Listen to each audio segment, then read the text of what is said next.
Walk us through how executive agencies of the federal government grew so big and became involved in such seemingly trivial things such as magic acts and orchid growth. Yeah, well, maybe when this started coming to my mind, I'm sitting on the 10th Circuit, Federal Court of Appeals.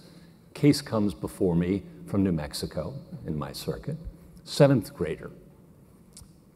He traded burps for laughs. Now, you might have been guilty of that someday too. I probably was.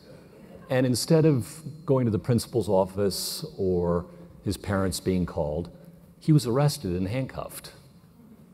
That's how we're dealing with these things today. And we'll get into why. But what is the scope of the problem? It's part of its administrative actions for sure, but it's on all levels. We're all guilty of it, all right? 100 years ago, the entire federal code could fit into one slim volume. Today, it occupies a whole wall in my office, all right? It's doubled in size since the 1980s, all right? That's my lifetime, many of you in this room. How many criminal laws are there on the books? Nobody knows. In the Reagan administration, somebody sat down to try and read them all and to count them, and they're just scattered throughout. They gave up, estimated around 3,000, all right? Today, it's probably double that. It's at least 5,000 criminal laws today on the federal level. What about regulatory output? Because really, statutory output's just the tip of the iceberg. You think Congress isn't busy? Did you know that on average, they enact laws amounting to 2 to 3 million new words every year? Okay. Federal regulatory output, many, many times that.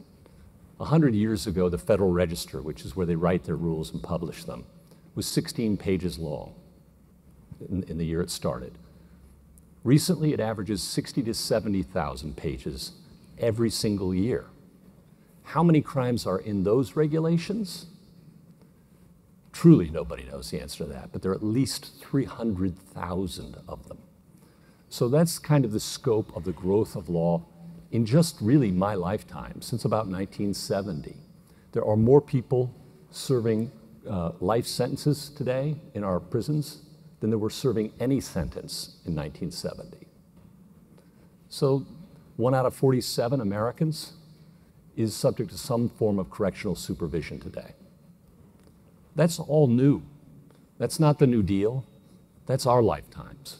So that's what I wanted to really explore and write about, and how it impacts our liberties, our institutions, and maybe even our respect for law itself.